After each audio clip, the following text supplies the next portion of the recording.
Buenas tardes y bienvenidos al Mundo Ahora de France 24 y muchísimas gracias por elegirnos para estar informados. Yo soy Rosa Pérez Masdeu, vamos con las noticias. El gobierno de Venezuela asegura que en las últimas horas fueron excarcelados 116 opositores, mientras la organización de derechos humanos Foro Penal ha podido confirmar 24 que habrían tenido lugar durante la madrugada, entre ellas las de 2 ciudadanos italianos.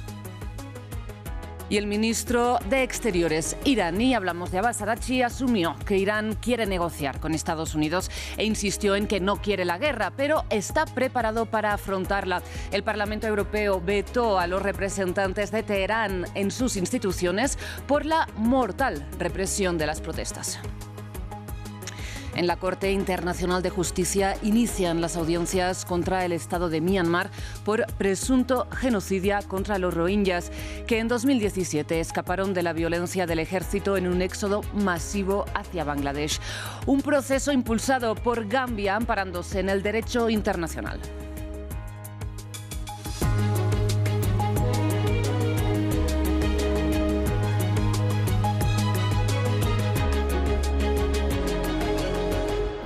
Iniciamos con noticias de Venezuela. Una vez más, el gobierno encargado de Delcy Rodríguez asegura que en las últimas horas fueron excarcelados 116 opositores, mientras que la Organización de Derechos Humanos Foro Penal rebaja esta cifra a 24 liberaciones, entre ellas, eso sí, las de 2 ciudadanos italianos. Desde Caracas, nuestra corresponsal Daniela Zambrano tiene los detalles. Según la ONG Foro Penal, en la madrugada de este lunes 12 de enero se registraron otras 24 excarcelaciones. Se trataría de 9 mujeres que estaban detenidas en el centro penitenciario La Crisálida, 14 hombres detenidos en la cárcel del Rodeo y un italiano de nombre Alberto Trentini, que ya está en la Embajada de Italia y viajaría hoy mismo a Roma, según las autoridades italianas. Me permito leer los nombres de los más recientes liberados. 5 de ellos pertenecían a partidos políticos, 4 al Partido 20 Venezuela y 1 Acción Democrática. Edgar Saravia, quien también era profesor, estaba detenido desde diciembre de 2024, Álvaro Mora, Jorge Zambrano, Yerwin Torrealba y Hendrik Medina. Sin embargo, continúa la angustia, la ansiedad y la preocupación por parte de los familiares porque, según la ONG Foro Penal, apenas son 41 los liberados y la expectativa era de muchos más. Ellos se mantienen en vigilia afuera de los distintos centros penitenciarios para presionar, para buscar información. Según un comunicado emitido por el Servicio de Asuntos Penitenciarios por parte del gobierno, han sido 116 las excarcelaciones en las últimas horas, una cifra muy por encima de la que han podido corroborar de forma independiente las organizaciones no gubernamentales. En este comunicado se asegura que se trata de personas que habían sido detenidas por atentar contra el orden público y contra la Constitución. Para la ONG se tratan de presos políticos, personas que han sido detenidas de forma arbitraria. El Ministerio Público en las últimas horas también confirmó el fallecimiento de Edilson José Torre Fernández, de 52 años, un policía del Estado portuguesa que estaba recluido en Zona 7 en Boleíta. Según la versión del Ministerio Público, presentó una descompensación súbita, posteriormente un evento cardiovascular y un paro cardíaco que lo llevó a la muerte. El Comité por la Liberación de los Presos Políticos lo consideraba un preso de conciencia. Para hoy está prevista la reanudación de las clases en Venezuela y el gobierno ordenó reforzar el patrullaje cerca de los colegios para garantizar la seguridad de los alumnos. Bien, y también amenazada, recordemos, en el pasado por intenciones intervencionistas de Estados Unidos, la presidenta de México, Claudia Sheinbaum, declaró este lunes que después de hablar con Donald Trump, el republicano abandonó, al menos de momento, la idea de atacar militarmente el territorio mexicano. Me preguntó cuál era nuestra posición respecto a Venezuela. Le dije que es la posición pública, que nosotros tenemos una constitución, que estamos en contra de las intervenciones militares. Incluso dijo, bueno, entiendo que esa es su constitución, y esencialmente esa fue la conversación sobre el tema de Venezuela. De México vamos hasta Irán porque ya son 648 las víctimas mortales de la represión de las protestas antigubernamentales, según el grupo de derechos humanos iraní basado en Estados Unidos. Y ante esta mortífera respuesta de Teherán a las manifestaciones que iniciaron en diciembre, el Parlamento Europeo ha vetado a los representantes iraníes de entrar en sus instalaciones. Por otro lado, mientras este lunes miles de personas se manifestaron en apoyo al gobierno, el ministro de Exteriores persa Abbas Araghchi aseguró que la situación está bajo control y que están dispuestos a negociar con Estados Unidos, que no quieren la guerra, pero que están preparados para afrontarla. La República Islámica de Irán no busca la guerra, sino que está plenamente preparada para el conflicto. También estamos listos para negociaciones, pero estas negociaciones deben ser justas, con igualdad de derechos y basadas en el respeto mutuo. Precisamente a esta hora, la población iraní lleva, al menos desde el sábado, sometida a un apagón masivo de red telefónica y de Internet, por lo que el presidente de Estados Unidos, Donald Trump, ha asegurado que hablará con Elon Musk para ampliar las conexiones de Internet satelital Starlink en el país. Veamos qué posibilidades tiene este plan. Ya sea en una remota aldea amazónica, en el frente de Ucrania o en las calles con el movimiento de protesta iraní, Starlink de Elon Musk permite un acceso rápido a Internet, incluso en zonas que no disponen de cables de fibra óptica ni señal telefónica. Se basa en una idea sencilla. Tras suscribirse al servicio, el usuario instala una pequeña antena parabólica en su tejado y un router, con lo que se conecta al mundo. La señal es transportada por una red de miles de satélites lanzados por Starlink, una constelación que vuela en órbita baja a unos 500 kilómetros sobre nuestras cabezas. El servicio es útil para quienes participan en actividades clandestinas, ya que la información enviada por Starlink es difícil de interceptar y pasa por alto las redes locales. Pero es posible bloquear la señal localmente con un dispositivo de interferencia. En Irán, donde las autoridades han cortado Internet durante las recientes protestas, el gobierno ha estado rastreando a los usuarios de Starlink a través de frecuencias de radio, con el objetivo de impedir que difundan imágenes de la represión organizada por el Estado. Aunque Starlink permite que las comunicaciones se eludan la vigilancia estatal, la información pasa por la empresa del hombre más rico del mundo. Starlink también llamó la atención por su uso en Ucrania tras la invasión rusa del país en 2022. Inicialmente, SpaceX financió el servicio, pero posteriormente el Departamento de Defensa de Estados Unidos se hizo cargo de los pagos. Donald Trump ha insinuado que Washington podría hacer lo mismo en Irán. Vamos a hablar de eso. Quizás consigamos que funcione Internet, si es posible. Quizás hablemos con Elon porque, como saben, él es muy bueno en ese tipo de cosas. En X, su red social, Musk ha criticado directamente al líder supremo de Irán, Ali Khamenei, en un mensaje que ha sido retuiteado más de 30.000 veces, en el que parece ponerse del lado del movimiento de protesta del país que pide un cambio de régimen. Mientras tanto, en Países Bajos, en particular en la Corte Internacional de Justicia en La Haya, iniciaron las audiencias contra el Estado de Myanmar por presunto genocidio contra los rohingyas, la minoría musulmana que en 2017 escapó de la violencia del ejército en un éxodo masivo hacia Bangladesh. Bien, un proceso que ha sido impulsado por Gambia, amparándose en el derecho internacional que acusa a las autoridades birmanas de persecución religiosa. Previamente hablamos con Jaime Abedrapo, él es doctor en Derecho Internacional. Conversamos sobre el precedente que puede sentar este juicio en La Haya. Lo que es muy complejo, que lo que vamos a ver ahora con mucha atención, es si se puede demostrar o no la intención de eliminar total o parcialmente a una etnia, a un pueblo, en este caso una minoría musulmana.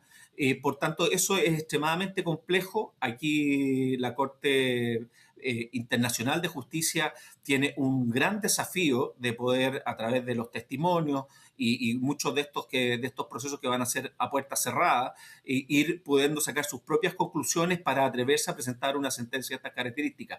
Pero luego del fallo viene el gran desafío, porque en consideración de tener esos antecedentes y poder establecer por parte del tribunal que estamos frente a un crimen más allá de lesa humanidad, sino que uno tipificado como propiamente genocidio, es su aplicabilidad, porque lo que hoy día se tiene en cuestión, incluso para países en vías de desarrollo, como puede ser la propia Myanmar, es que los estados tengan la voluntad de hacerlo respetar, porque lo que nosotros podemos observar en el sistema internacional es cada vez un aumento o una desidia cada vez más amplia respecto a colocar la voluntad de ellos para poder hacer respetar estas órdenes, estas sentencias.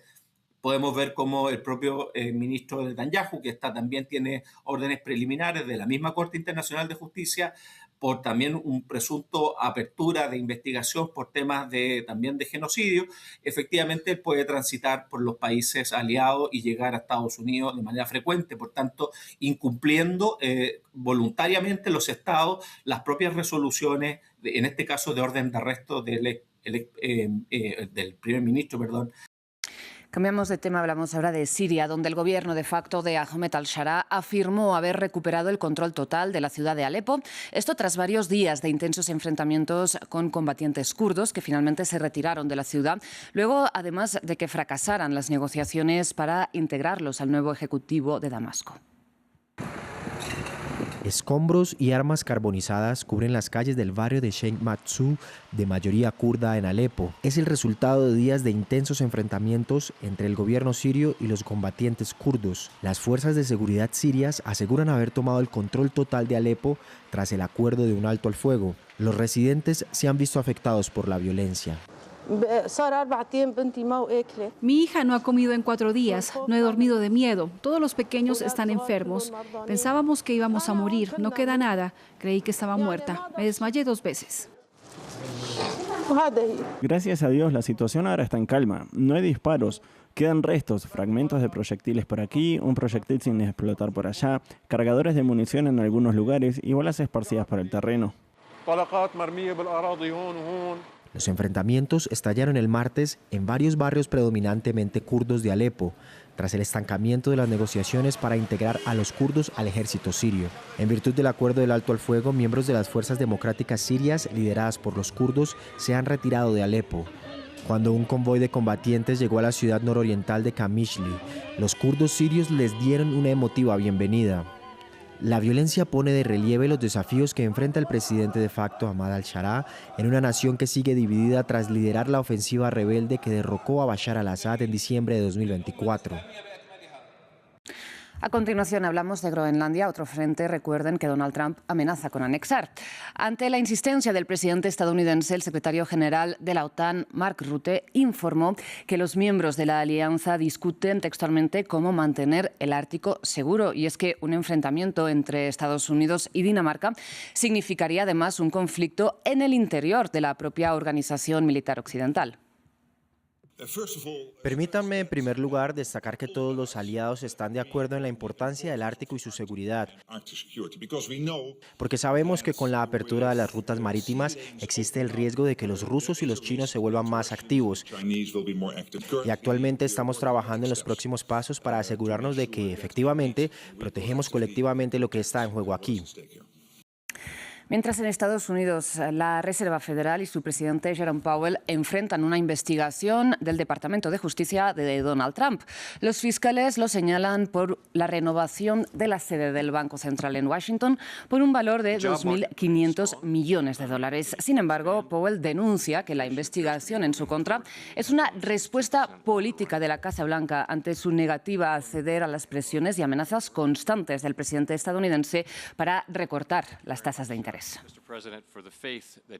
Bien, y para el cierre, la Patagonia Argentina está en alerta debido a graves incendios forestales que ya consumieron cerca de 12.000 hectáreas de zonas naturales. Para intentar extinguir las llamas están trabajando más de 500 brigadistas de distintos puntos del país. Incluso desde el vecino Chile también se ha ofrecido ayuda. Sin embargo, y en medio de la emergencia, bomberos alertan que los recortes impulsados por el presidente Javier Milei complican las tareas. Martín Gripo nos amplía. La Patagonia Argentina en llamas. Miles de hectáreas fueron consumidas por voraces incendios forestales. La provincia de Chubut hace una semana está en alerta y es la más afectada hasta el momento, aunque no es la única. En Río Negro y en Santa Cruz también se registran focos ígneos. Debido a la emergencia, decenas de familias fueron evacuadas por la cercanía de las llamas con sus viviendas. Mi sensación es que estamos haciendo desde la voluntad, los vecinos, las vecinas, un montón. Hay muchas familias que están comprado un tótem pero no tienen una bombita para cargar, no tienen el equipo, así que estamos haciendo asistencia principalmente de casas. La verdad que mucha organización espontánea de la gente, a pura voluntad, eso trae un poco de caos, pero la estamos remando porque el agujero es muy grande, digamos. El Estado hace demasiado poco y esto es demasiado grande, así que habrá que hacerse cargo, gente, de esto, ¿eh? Las condiciones de sequía y los vientos fuertes han complicado el escenario, en una región que hace un año atrás también vivió una emergencia por incendios forestales, aunque por la tarde de este domingo las lluvias aliviaron la situación. Sí, la verdad es que es tremendo el trabajo, la solidaridad de la gente y lo organizada que está la gente también en nuestra zona, ¿no? Acostumbrados lamentablemente a estos incendios que venimos teniendo temporada tras temporada. vienen aprendiendo lamentablemente cómo organizarse para trabajar en estos eventos y la verdad es que es de mucha ayuda. Pero en medio de la emergencia, los reclamos ciudadanos y de los brigadistas hacia la gestión del presidente Javier Milei se hacen notar. Aunque hay más de 500 bomberos combatiendo el fuego, no es suficiente. Los recortes impulsados por la Administración Nacional afectan los operativos. Y es que un brigadista cobra un salario de entre 400 y 600 dólares. Y para el 2026, el gobierno de Milei proyecta recortes superiores al 70% frente al 2025 en el Servicio Nacional de Manejo del Fuego.